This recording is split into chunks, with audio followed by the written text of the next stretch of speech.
Au nom du Père, et du Fils, et du Saint-Esprit. Amen. Bonjour chers frères et sœurs, que la paix et l'amour de notre Seigneur Jésus-Christ soient toujours avec vous.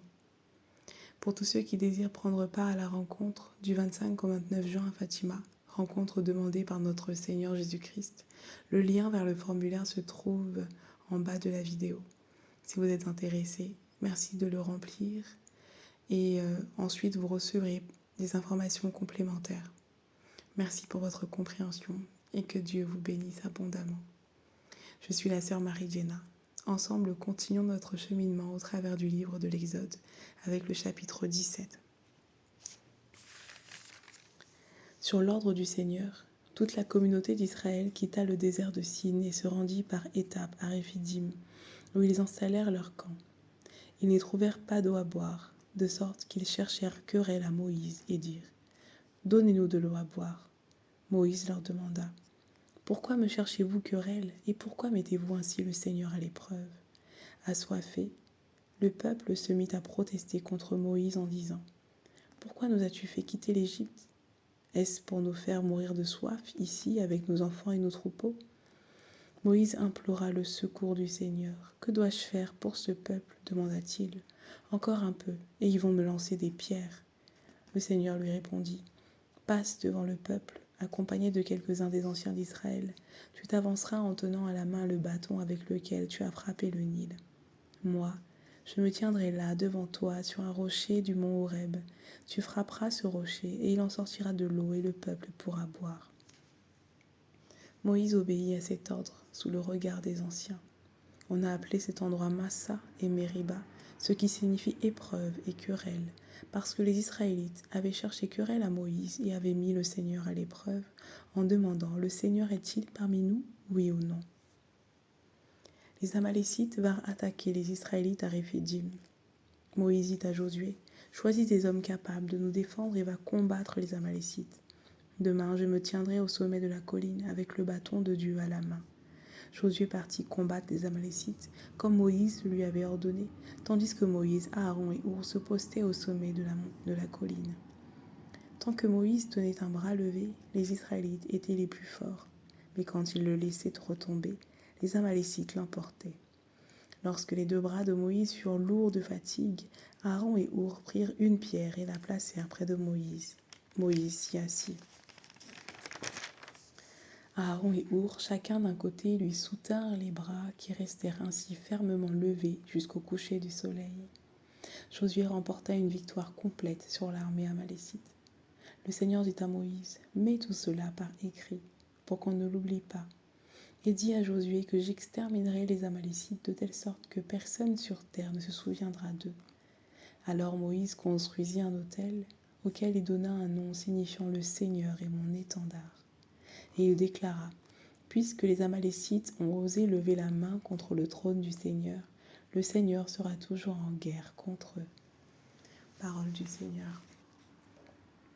Chers frères et sœurs, ce passage met en évidence le caractère complexe du cœur humain. Si ambivalent, il est capable un jour d'acclamer, mettre sur un piédestal et le jour d'après dénigrer, piétiner. Ce passage est si riche, mais nous nous arrêterons sur deux aspects. Le premier est l'impatience du peuple hébreu. Souvenons-nous, ils ont passé tant d'épreuves où Dieu à chaque instant a répondu présent par miracles et prodiges. On peut se dire, c'est bon, ils ont confiance, ils connaissent Dieu. Mais leur réaction montre qu'ils oublient si vite. Et si nous sommes honnêtes, si souvent, nous aussi nous agissons ainsi. Je n'ai pu m'empêcher de faire un parallèle. Je travaille au milieu hospitalier et les malades, on les appelle les patients. Ce mot vient du latin patior qui signifie souffrance et attendre. En effet, bien souvent, la médecine n'étant pas une science exacte, le malade attend. Il attend son diagnostic, allant d'hypothèse en hypothèse au travers d'une batterie d'examens. Cela peut prendre plusieurs mois. Il attend la décision et la mise en place de son traitement. Il attend son exécution, etc. Bien souvent, cela sans récriminer, en laissant les pleins pouvoirs aux médecins, car cela est reconnu par le monde il a quand même fait 10 ans d'études, voire plus. Il en est de même pour les voyants, les marabouts. On retourne chez eux encore et encore avec patience jusqu'à ne plus avoir d'argent. Mais, chers frères et sœurs, pourquoi donnons-nous plus de crédit à l'homme qui a tout reçu de Dieu, son souffle, son intelligence, son savoir-faire, et récriminons-nous si facilement lorsqu'il s'agit d'être patient à l'égard des promesses de Dieu? Car l'attitude du peuple d'Israël, qui cherche querelle à Moïse et qui au fond s'insurge contre Dieu, est aussi la nôtre. Face à des situations certes pesantes, difficiles, on se met à douter, ruminer contre le serviteur de Dieu, contre Dieu lui-même, à douter de sa toute-puissance. Car c'est de ça qu'il s'agit lorsqu'on va chercher des solutions chez les voyants, marabouts, guérisseurs ou autres. On dit au Seigneur que la puissance de ces agents du diable est plus forte que la sienne, alors que nous avons vu qu'il ne s'agit que d'imitateurs, qu'ils n'ont aucun pouvoir. Nous sommes si aveuglés par nous-mêmes qu'on ne fait plus confiance à Dieu. On lui prête des intentions, on doute de sa présence à nos côtés. On se dit, si Dieu était vraiment là, s'il avait vraiment agi, nous n'allions pas vivre telle ou telle situation, comme si Dieu était à l'origine de nos souffrances. Parfois, nous oublions que nos actes ont des conséquences que nous devons assumer, et Dieu n'y est pour rien. Chers frères et sœurs, Dieu n'est qu'amour. Son essence est l'amour. Il est omniscient, il sait tout. Il connaît le moindre de nos désirs, le moindre de nos besoins. Et surtout, il nous connaît mieux que nous-mêmes et sait ce qui est bon pour nous. Il est omniprésent, il est partout, nous accompagne en tout lieu, dans tous nos états. Il pleure quand nous pleurons, se réjouit lorsque nous sommes joyeux, parce qu'il nous aime. Il nous a créés par amour, pour que nous soyons unis à lui, pour que notre bonheur, notre joie soit parfaite. Dieu est omnipotent, il est tout-puissant, son autorité est absolue. La limite de son action est notre foi. Oui, chers frères et sœurs, en ce temps de carême, relisons notre attitude. Quel est notre comportement dans l'épreuve? Savons-nous être patients, sûrs de la toute-puissance de notre Dieu, de son amour, de sa présence à nos côtés? Ou nous laissons-nous convaincre, gagnés par notre part obscure, au point de mettre Dieu, notre Créateur, à l'épreuve? Sachons que chaque jour, tous, sans exception, nous faisons l'expérience de l'amour de Dieu pour nous. Car chaque matin, Dieu insuffle en nous son souffle de vie, et ce gratuitement, que nous soyons bons ou mauvais.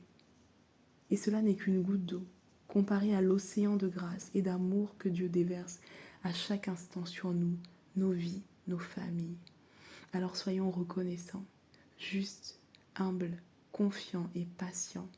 Ne soyons pas si vite amnésiques comme l'est le peuple d'Israël. Souvenons-nous, Dieu est le Dieu de vérité. Ce qu'il dit, il l'accomplit. Qu'il vous a promis de rencontrer votre âme sœur, d'enfanter, d'avoir un emploi stable, une guérison, peu importe. Sachez que Dieu est en chemin, en bonne voie, agit. Soyons confiants, ne désespérons pas. Sachons, chers frères et sœurs, que le temps de Dieu est toujours en notre faveur. Avant de pouvoir y semer, une terre a besoin d'être préparée. Il faut d'abord la nettoyer, désherber, enlever les pierres, les cailloux, labourer, mettre de l'engrais, etc.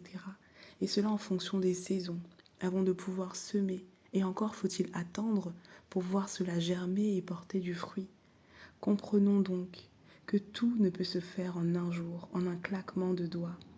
Nous sommes le jardin de Dieu, a dit saint Paul à l'église de Corinthe. À cette image, soyons patients, confiants en l'action de Dieu et prenons nous aussi notre part à l'édifice, car l'Évangile nous rappelle que la moisson est abondante, les ouvriers si peu nombreux. Portons maintenant notre regard sur Moïse, Aaron et Our. La victoire des Israélites dépend du bras levé de Moïse. En effet, il est écrit, au verset 11, que tant que Moïse donnait un bras levé, les Israélites étaient les plus forts. Mais lorsqu'il laissait retomber, les Amalécites l'emportaient. Chers frères et sœurs, la pédagogie de Dieu est d'une subtilité. Qui peut rester les bras tendus pendant des heures?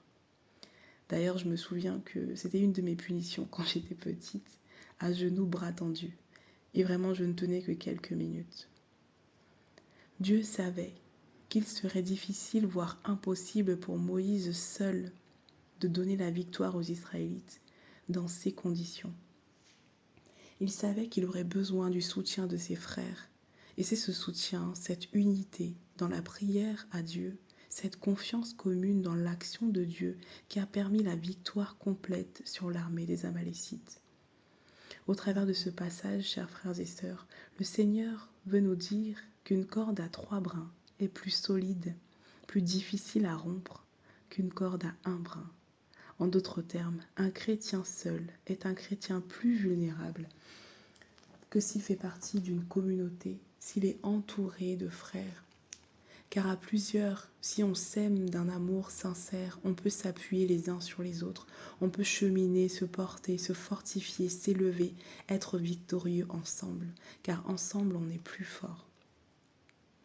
Je nous invite chacun, en ce temps de carême, à se demander quel genre de frères nous sommes pour notre prochain.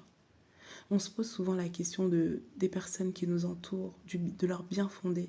Mais aujourd'hui, demandons-nous si nous aussi, nous sommes des sources de bénédiction pour nos frères. Savons-nous être miséricordieux lorsque nous sommes offensés? Savons-nous être des artisans de paix dans nos familles, nos groupes de prière, paroisses et autres? Savons-nous partager notre pain avec celui qui a moins? Savons-nous prier, intercéder pour les intentions des autres, même ceux que nous ne connaissons pas? Savons-nous être patients envers les autres, doux, calmes, humbles? Car Jésus nous dit d'essayer de traiter les autres comme nous aimerions qu'ils nous traitent. Sachons être indulgents avec les autres comme avec nous-mêmes. Et à l'image de Dieu envers nous, soyons lents à la colère et pleins d'amour. Acceptons-nous aussi de nous compter parmi les ouvriers de la moisson, qui sont si peu nombreux. Acceptons en ce temps de carême d'être des instruments pour attirer à Dieu ceux qui sont loin de la foi. Car le premier témoignage que nous rendons est d'abord au travers de notre vie, notre comportement, notre façon d'être. Laissons donc Dieu être le centre de notre vie. Soyons patients. Laissons-le façonner la terre de notre cœur, de notre corps, de nos vies, comme il le désire, selon le temps qu'il a choisi. Laissons-le agir pour que notre terre soit fertile et qu'au temps favorable, peu importe la semence qu'il y dépose, elle porte du fruit et du fruit en abondance pour nous, mais aussi pour l'humanité entière. Ayons conscience que c'est au travers de nous que Dieu peut manifester de manière concrète, palpable et visible son amour. Nous sommes chacun des réceptacles et canaux parfaits de l'amour de Dieu. Alors en ce temps de carême, plus que jamais, assumons ce rôle. N'ayons pas peur de trop aimer, car nous sommes faits pour cela, créés à l'image de Dieu. Confions-nous à la Vierge Marie, notre Mère, modèle de foi, de patience et d'humilité, qu'elle intercède pour nous auprès de Dieu. Sainte Mère, nous te confions nos vies. Nous voici devant toi, humbles et petits, implorant ton intercession. Viens nous aider comme toi à nous abandonner, à nous effacer face à la volonté du Père, même si nous ne comprenons pas tout, car tout concourt au bien de ceux qui aiment Dieu. Mère, nous te confions tous ceux qui ont soif, faim, tant spirituellement que de manière physique. Pardon et miséricorde pour les inégalités de richesse. Nous te prions pour les pays en guerre ou victimes de catastrophes naturelles. Que la paix de Dieu se répande et que toutes ces populations trouvent consolation et force en Dieu. Sainte Mère, nous te confions tous ceux qui ne croient pas, qui ne connaissent pas Dieu ou qui le connaissent mais ont un cœur tiède. Mère, intercède pour notre conversion. Nous te confions les serviteurs de Dieu et tous ceux qui donnent leur vie pour l'Évangile. Te confions particulièrement le frère Ange-Marie, sa famille, la sœur Marie-Madeleine de Jésus-Christ, tous ceux engagés pour faire avancer, faire grandir et enraciner en Jésus-Christ la chaîne YouTube Parole de Dieu et la famille Cœur Sacré. Nous te confions la rencontre de juin, que tout se passe selon la volonté de Dieu. Sainte Mère, nous te prions pour tous les malades, que toute maladie physique, psychologique, spirituelle trouve guérison par ton intercession au nom de Jésus. Mère, tu connais le désir de chacun, nos angoisses, nos peurs. Nous te supplions, intercède, complète, purifie nos demandes, afin qu'elles trouvent grâce aux yeux de Dieu. Amen. Notre Père qui es aux cieux, que ton nom soit sanctifié, que ton règne vienne, que ta volonté soit faite sur la terre comme au ciel. Donne-nous aujourd'hui notre pain de ce jour. Pardonne-nous nos offenses comme nous pardonnons aussi à ceux qui nous ont offensés. Et ne nous laisse pas entrer en tentation, mais délivre-nous du mal. Car c'est à toi qu'appartiennent le règne, la puissance et la gloire pour les siècles des siècles. Amen. Je vous salue Marie, comblée de grâce, le Seigneur est avec vous. Vous êtes bénie entre toutes les femmes, et Jésus, le fruit de vos entrailles, est béni. Sainte Marie, Mère de Dieu, priez pour nous pauvres pécheurs, maintenant et à l'heure de notre mort. Amen. Je vous salue Marie, comblée de grâce, le Seigneur est avec vous. Vous êtes bénie entre toutes les femmes, et Jésus, le fruit de vos entrailles, est béni. Sainte Marie, Mère de Dieu, priez pour nous pauvres pécheurs, maintenant et à l'heure de notre mort. Amen. Je vous salue Marie, comblée de grâce, le Seigneur est avec vous. Vous êtes bénie entre toutes les femmes, et Jésus, le fruit de vos entrailles, est béni. Sainte Marie, Mère de Dieu, priez pour nous pauvres pécheurs, maintenant et à l'heure de notre mort. Amen. Je vous salue Marie, comblée de grâce, le Seigneur est avec vous. Vous êtes bénie entre toutes les femmes, et Jésus, le fruit de vos entrailles, est béni. Sainte Marie, Mère de Dieu, priez pour nous pauvres pécheurs, maintenant et à l'heure de notre mort. Amen. Je vous salue Marie, comblée de grâce, le Seigneur est avec vous. Vous êtes bénie entre toutes les femmes, et Jésus, le fruit de vos entrailles, est béni. Sainte Marie, Mère de Dieu, priez pour nous pauvres pécheurs, maintenant et à l'heure de notre mort. Amen. Je vous salue Marie, comblée de grâce, le Seigneur est avec vous. Vous êtes bénie entre toutes les femmes, et Jésus, le fruit de vos entrailles, est béni. Sainte Marie, Mère de Dieu, priez pour nous pauvres pécheurs, maintenant et à l'heure de notre mort. Amen. Je vous salue Marie, comblée de grâce, le Seigneur est avec vous. Vous êtes bénie entre toutes les femmes, et Jésus, le fruit de vos entrailles, est béni. Sainte Marie, Mère de Dieu, priez pour nos pauvres pécheurs, maintenant et à l'heure de notre mort. Amen. Je vous salue Marie, comblée de grâce, le Seigneur est avec vous. Vous êtes bénie entre toutes les femmes, et Jésus, le fruit de vos entrailles, est béni. Sainte Marie, Mère de Dieu, priez pour nous pauvres pécheurs, maintenant et à l'heure de notre mort. Amen. Je vous salue Marie, comblée de grâce, le Seigneur est avec vous. Vous êtes bénie entre toutes les femmes, et Jésus, le fruit de vos entrailles, est béni. Sainte Marie, Mère de Dieu, priez pour nous pauvres pécheurs, maintenant et à l'heure de notre mort. Amen. Je vous salue Marie, comblée de grâce, le Seigneur est avec vous. Vous êtes bénie entre toutes les femmes, et Jésus, le fruit de vos entrailles, est béni. Sainte Marie, Mère de Dieu, priez pour nous pauvres pécheurs, maintenant et à l'heure de notre mort. Amen. Que toute gloire soit rendue au Père, au Fils, au Saint-Esprit, au Dieu qui est, qui était et qui vient maintenant et dans les siècles des siècles. Amen. Notre-Dame de Fatima, priez pour nous. Notre-Dame de Fatima, priez pour nous. Notre-Dame de Fatima, priez pour nous. Chers frères et sœurs, disposons-nous à adorer notre Dieu, lui qui s'est fait si petit pour nous. Venons déposer devant son trône sacré nos fardeaux, pour y trouver repos et paix.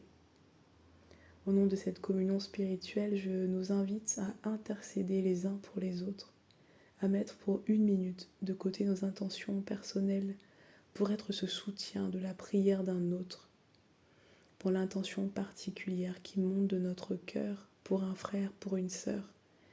Déposons tout devant le trône de la grâce. Amen. Et que le Seigneur nous bénisse, lui qui est Père, Fils et Saint-Esprit. Amen. Je mets mon espoir dans le Seigneur, je suis sûre de sa parole. Des profondeurs, je crie vers toi, Seigneur, écoute mon appel, que ton oreille se fasse attentive au cri.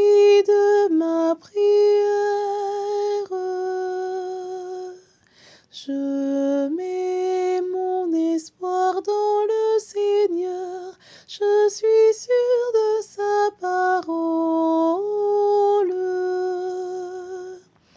Si tu retiens les fautes, Seigneur, qui donc subsistera? Mais près de toi se trouve le pardon. Je te crains et j'espère. Je mets mon espoir dans le Seigneur. Je suis sûre de sa parole. Mon âme attend le Seigneur. Je suis sûre de sa parole. Mon âme attend plus sûrement le Seigneur qu'un veilleur n'attend l'aurore. Je mets mon espoir dans le Seigneur. Je suis sûre de sa parole. Puisqu'auprès du Seigneur est la grâce, l'abondance du rachat. C'est lui qui rachètera Israël de toutes ses fautes. Je mets mon espoir dans le Seigneur, je suis sûre de sa parole.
tantum ergo sacramentum veneremur cernui et antiquum documentum novo cedat ritui praeset fides supplementum sensum defectui genitori genitoque laus et jubilatio salus honor virtus quoque sit et benedictio procedentia putroque comparsit laudatio